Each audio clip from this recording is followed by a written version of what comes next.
बुद्ध घने वृक्ष के नीचे ध्यान में विलीन होकर बैठे थे। बुद्ध के कुछ शिष्य चुपचाप वहां आकर बैठ गए।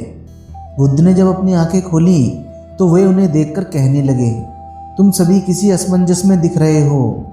क्या बात है, तुम मुझसे कह सकते हो। सभी शिष्य बुद्ध से कहने लगे, तथागत हम दान का महत्व समझना चाहते हैं। बुद्ध कहने लगे, ठीक है, मैं तुम्हें दान का महत्व समझाता हूँ। किसी नगर में नदी के किनारे बैठकर एक भिखारी भीख मांगा करता था।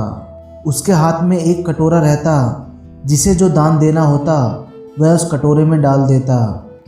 वर्षों से भिखारी के जीवन का यही क्रम चलता आ रहा था। सर्दी हो या गर्मी, वर्षा हो या वसंत, वह बड़े तड़के वहां आकर बैठ जाता और जब शाम का अंधेरा होने लगता तो उठकर चला जाता। कभी भी किसी ने यह जानने की कोशिश नहीं की कि वह कहाँ से आता है और कहाँ जाता है, लेकिन उस भिखारी के अंदर एक आदत थी जो उसे दूसरे भिखारियों से अलग बनाती थी। वह कभी भी भीख के लिए गिड़गिड़ाता नहीं था, अपनी गरीबी और लाचारी दिखाता नहीं था। कोई सामने आता तो कटोरा आगे बढ़ा देता, लेकिन मुंह से कुछ भी ना कहता। एक दिन की बात है, एक व्यक्ति उधर आया। उसकी चाल ढाल, कपड़े लत्ते, भारी भरकम शरीर और गले में पड़ी सोने की जंजीर से उसने समझ लिया वह कोई धनी व्यक्ति है। उसने कटोरा आगे बढ़ा दिया।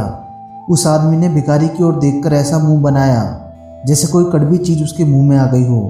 फिर जेब में हाथ डालकर बड़े अनमने भाव से 10 पैसे का सिक्का निकाला और भिखारी के सामने जमीन पर फेंककर आगे बढ़ गया। वो भिखारी उस व्यक्ति की इस हरकत से बड़ा दुखी हुआ। वह सोचने लगा, ये कैसा दान दिया, इससे तो अच्छा ये कुछ देता ही ना। उसने आव देखा ना ताव, सिक्के को उठाकर उस आदमी की तरफ फेंकते हुए बोला, ये ले अपनी दौलत, मुझे तुझ जैसे गरीब के पैसे नहीं चाहिए। भिखारी की इन बातों को सुनकर उस व्यक्ति के पैर ठिठक गए। उसने एक क्षण भिखारी की आंखों की ओर देखा।